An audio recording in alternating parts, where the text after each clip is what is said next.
आप सबका मेरे YouTube चैनल किरण एजुकेशन वाई अलका किरण में स्वागत है। आज मैं आनुवंशिकता एवं जैव विकास के अंतर्गत लक्षणों के वंशागति के नियम के बारे में जानेंगे। इसके पहले वीडियो में हमने जाना कि जीवों में विभिन्नता कैसे आती है और इन विभिन्नताओं का पीढ़ी दर पीढ़ी संचयन से नई जाति की उत्पत्ति कैसे होती है। तो इस वीडियो में जाने वंशागति के नियम। वंशागति यानी इसको अपनी एक और इसी को हम आनुवंशिकता भी कह सकते हैं और अंग्रेजी में इसी का नाम है हेरिडिटी। तो इसका मतलब हुआ हेरिडिटी गुणों का संचरण, पैतृक गुणों का संतानों में संचरण। तो देखते हैं पैतृक गुणों का संतानों में संचरण किस प्रकार से होता है। तो हम ये जानें कि मटर के बीज से मटर के ही पौधे बनते हैं, मेढक के अंडे से मेढक के ही बच्चे निकलते हैं। उसी प्रकार मनुष्य की संतान मनुष्य ही होती है, लेकिन फिर भी एक ही माता पिता की सभी संतानें आपस में समान नहीं होती हैं, यानी भाई बहन में भी भिन्नता होती है, यानी इनमें समानता भी है और इनमें भिन्नता भी होती है। तो ये एक विशेष शाखा के रूप में जीव विज्ञान में विकसित हुआ है और इस शाखा का नाम है आनुवंशिकी। तो चलिए आनुवंशिकी के अंतर्गत हम लोग क्या अध्ययन करते हैं। तो आनुवंशिकी जीव विज्ञान की वह शाखा है जिसके अंतर्गत विभिन्नता एवं आनुवंशिकता का अध्ययन करते हैं, यानी आप बिल्कुल ये पीढ़ी दर पीढ़ी संचरित होने वाले गुणों के अध्ययन के लिए एक नया शाखा ही बन गया है और इस शाखा का नाम है जेनेटिक्स या आनुवंशिकी। तो जीव विज्ञान की वह शाखा जिसमें हम विभिन्नता और आनुवंशिकता इन गुणों का अध्ययन करते हैं उसे कहेंगे आनुवंशिकी। इसको समझने के लिए यानी आनुवंशिकता को समझने के लिए बहुत सारे पद हैं जिनको समझना बहुत ज़रूरी है। तो बारी बारी करके हम इन सब पदों के बारे में जानें ताकि इसके नियमों को हम अच्छे से समझ सकें। तो पहला शब्द है लक्षण प्ररूप। लक्षण प्ररूप ये कौन सा शब्द है? इसका अंग्रेजी वर्ड है फिनोटाइप। जीवों का वह गुण जो दिखाई देता है, यानी दिखाई देने वाले गुण को कहा जाता है लक्षण प्ररूप। अब कौन सा गुण है जो दिखाई देता है? जैसे कि लंबाई, ये लंबाई दिखाई देता है, बाल का रंग, त्वचा का रंग, ये सब क्या होता है? दिखाई देता है। तो जो गुण जीवों में दिखाई देता है उसे कहा जाता है फिनोटाइप। अब हम आ जाए, एक दूसरा वर्ड है जीन प्ररूप या इसी को कहेंगे जीनोटाइप। ये क्या है? तो जीव की जीनी संरचना को जीनोटाइप कहा जाता है। जीनोटाइप क्या है? जीव की जीनी संरचना। तो इसमें एक शब्द आया जीनी संरचना। चलिए जीनी संरचना के बारे में जानें कि आखिर ये क्या है। अब सपोज ये कोशिका है और कोशिका के अंदर केंद्रक, केंद्रक के अंदर क्रोमोसोम और क्रोमोसोम पर उपस्थित होते हैं। क्रोमोसोम डीएनए से मिलकर बना होता है, यानी क्रोमोसोम सपोज कि ये है तो इसमें डीएनए के खंड होते हैं और डीएनए का पिक्चर ये है। तो डीएनए बहुत सारे खंडों से मिलकर बना है और विशेष खंड को कहा जाता है जीन। जीन डीएनए के खंड को क्या कहते हैं? जीन कहते हैं। ये डीएनए का चित्र और डीएनए में उपस्थित खंडों को यानी जिनके मिलने से, जिन टुकड़ों के मिलने से, जिन खंडों के मिलने से डीएनए बना उसको कहेंगे जीन।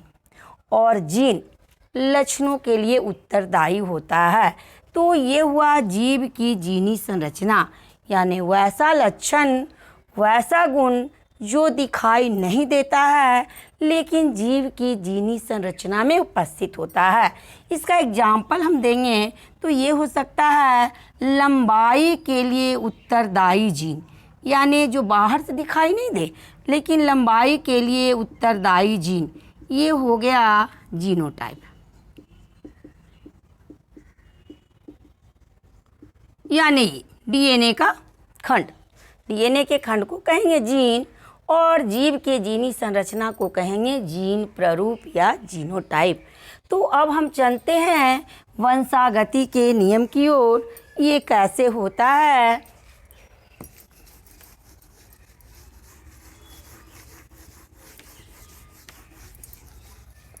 किसी जीव के बनने में उसके माता और पिता दोनों के आनुवंशिक गुण बराबर के हिस्सेदार होते हैं। सपोज कि ये फादर और ये मदर हैं तो इनके गैमेट बनेंगे और इनके गैमेट के मिलने से ये हो गया शुक्राणु और ये हो गया इधर अंडाणु। अब इन दोनों के मिलने से जो नया जीव बनता है तो ये जीव बना या युग्मनज बना तो इनमें माता पिता दोनों के बराबर के गुण आते हैं। यानी इस जीव के बनने में माता और पिता दोनों के डीएनए उत्तरदायी होंगे। यानी जीव के किसी एक गुण के लिए माता और पिता दोनों के डीएनए भाग लेते हैं। अब सवाल ये है कि कोई एकल लक्षण के लिए दो जीन, एक माता की तरफ से एक पिता की तरफ से आने वाला जीन और एक माता की तरफ से आने वाला जीन होता है, तो बनने वाले जीव में किसके गुण होंगे? माता के गुण होंगे, पिता के गुण होंगे या दोनों के गुण होंगे? इसके लिए हम लोग अध्ययन करते हैं मेंडल के वंशागति के नियमों का। तो देखते हैं मेंडल कौन थे और इनको क्या कहा जाता है और इनका जीव विज्ञान या जेनेटिक्स या आनुवंशिकी में क्या योगदान है। तो चलिए, मेंडल का पूरा नाम है ग्रेगर जॉन मेंडल। क्या इनका पूरा नाम है? Gregor John Mendel. अब ग्रेगर जॉन मेंडल कौन थे? तो इनको कहा जाता है आनुवंशिकी का पिता। बहुत बोर्ड मॉडल एग्जाम में आता ही आता है, कंपटीशन में भी आता है। आनुवंशिकी का पिता ये हुए ग्रेगर जॉन मेंडल, यानी एक वैज्ञानिक। हालांकि ये ऑस्ट्रिया देश के व्रन नामक स्थान के एक पादरी थे, ईसाई धर्म के मानने वाले पादरी थे। इनको बागवानी में बहुत रुचि थी और ये अपने मठ के खेतों में मटर के पौधों पर प्रयोग किया। यानी मेंडल ने अपने प्रयोग के लिए किस पौधे को चुना? बोर्ड मॉडल ये भी शब्द प्रयोग के लिए चुना गया पौधा कौन सा है?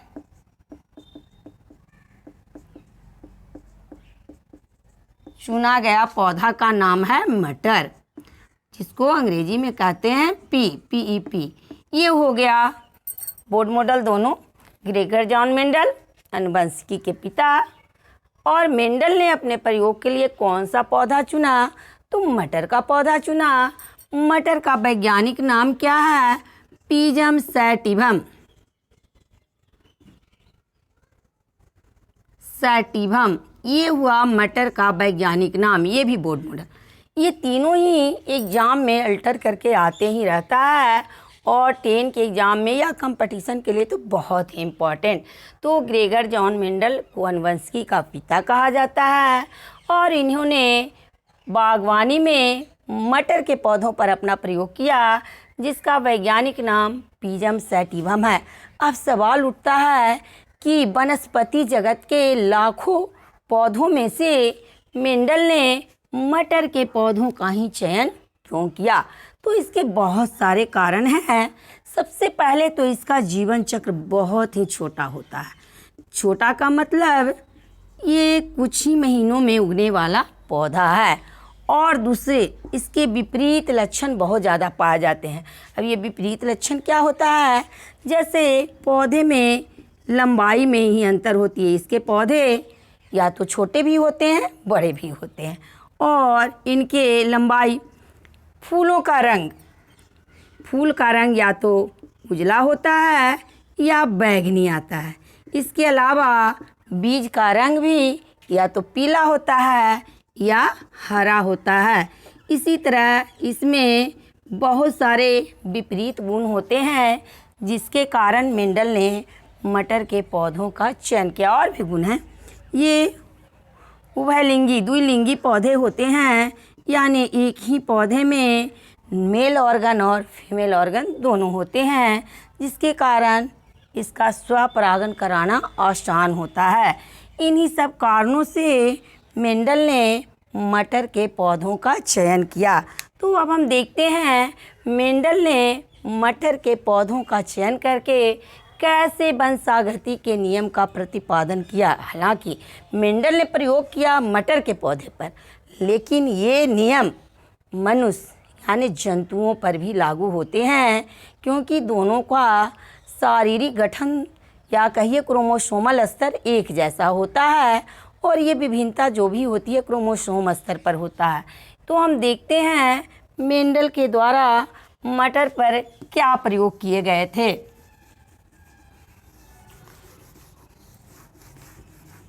सबसे पहले मेंडल ने मटर के पौधों पर एक संकरण करवाया, यानी इसको हम हेडिंग दे सकते हैं, एक संकरण। इसको अंग्रेजी में कह सकते हैं मोनोहाइब्रिड। देखते हैं मोनोहाइब्रिड क्या है। जब एक जोड़े विपरीत गुणों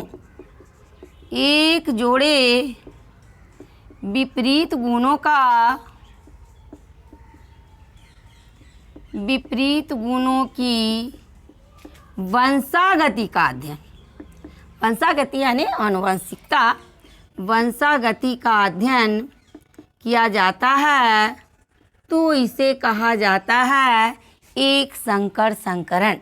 अब कैसे मेंडल ने मटर के पौधे पर एक जोड़े विपरीत गुणों का अध्ययन किया, तो लेकर चलते हैं। मेंडल ने सबसे पहले एक लंबे पौधे और एक बौने पौधे के बीच क्रॉस कराया।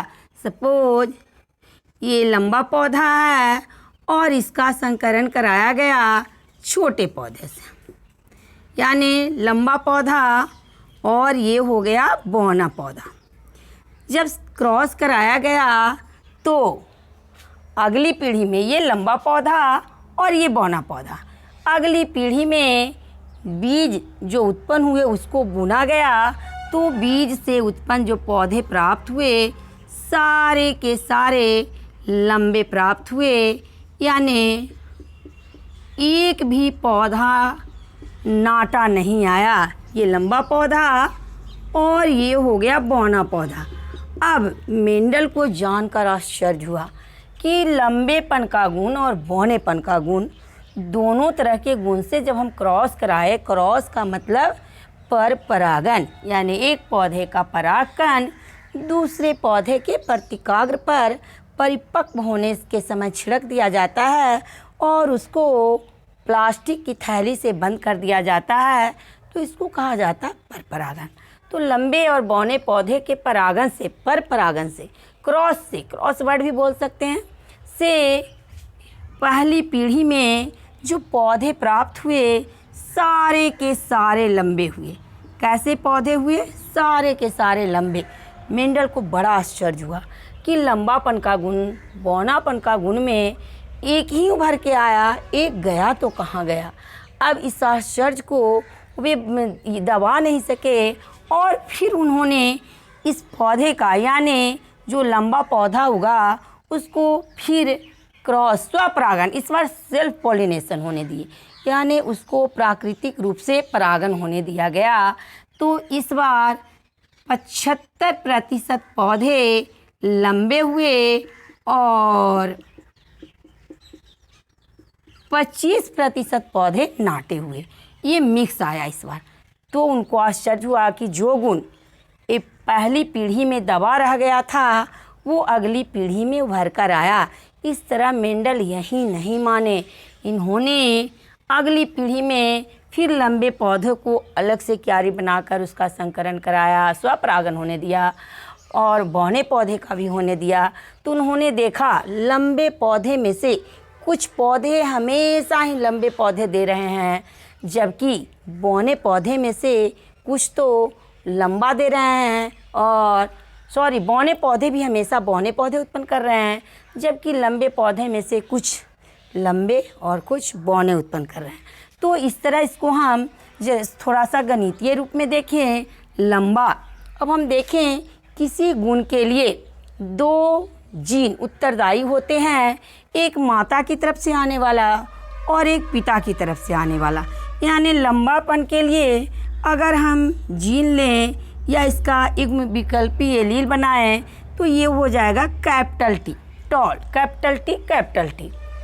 और बौनापन के लिए युग्म विकल्पी जीन या एलील लें तो ये इसका अपोजिट हम लेंगे स्मॉल t। अब जब इसका गैमेट बनेगा, चूँकि दोनों सेम है तो एक कैपिटल T ही बनेगा। दोनों सेम है और सम युग्मजी है, समान तरह के गैमेट बनाएगा तो कैपिटल T बनाया। उसी तरह से इसका गैमेट हमेशा स्मॉल t बनेगा, क्योंकि इसमें भी दोनों छोटी t हैं।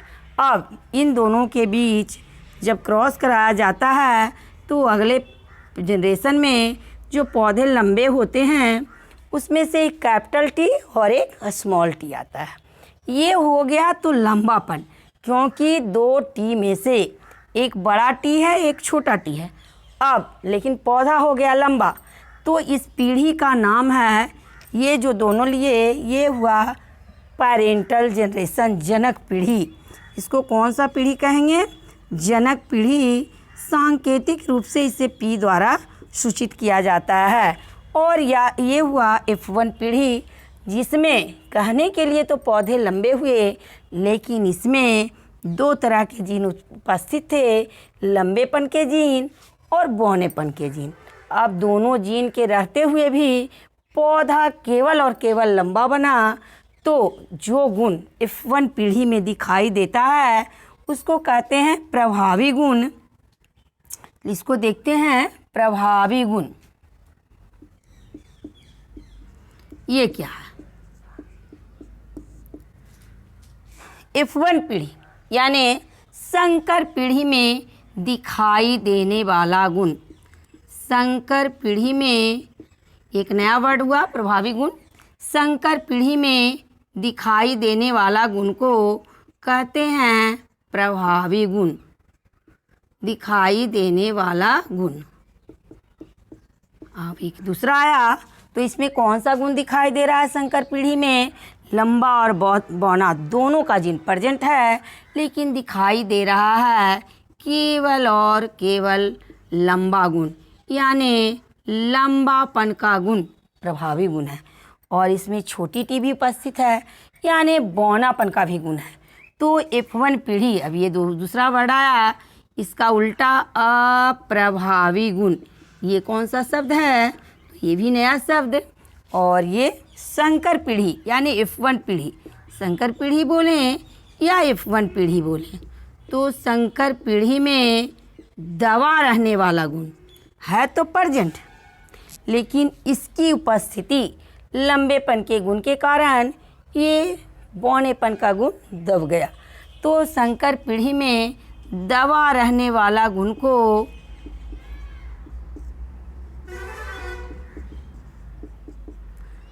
अप्रभावी गुण कहा जाता है। तो इसका क्या एग्जाम्पल है?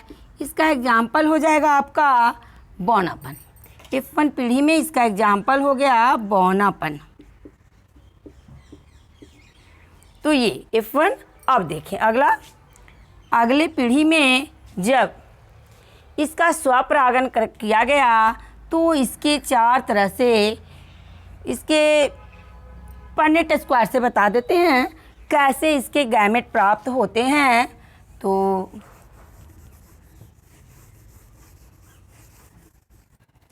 जब टी, कैपिटल टी और स्मॉल टी के बीच F1 पीढ़ी के बाद स्वपरागन होने दिया गया तो इसमें गैमेट कितने तरह के बनते हैं? 2 तरह के, एक कैपिटल टी और एक स्मॉल टी।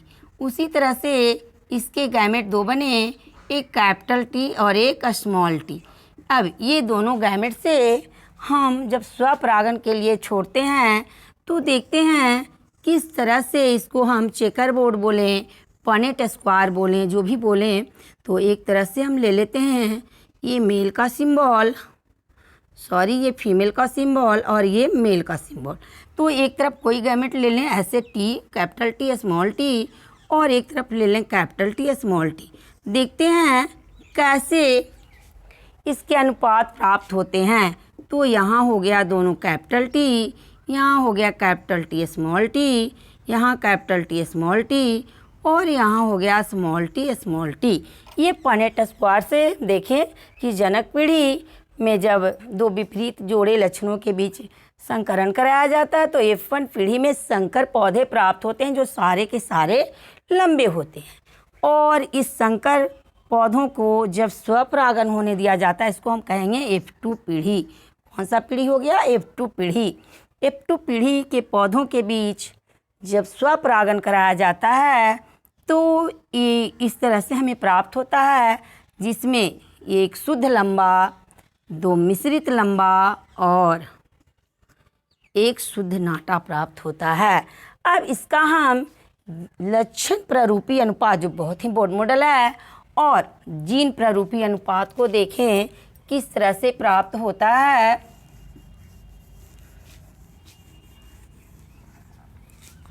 तो सबसे पहले इसका लिखें लक्षण प्ररूपी, यानी बाहर से दिखाई देने वाला अनुपात। क्या? एकदम बोर्ड मॉडल।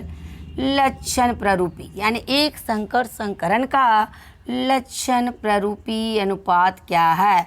लक्षण प्ररूपी अनुपात तो दिखाई देने वाला गुण है 3, 1, 2, 3 लंबा हुए और 1 नाटा, यानी 75% लंबा और 25% नाटे पौधे प्राप्त हुए। तो ये हुआ 3:1 जो दिखाई दे रहा है।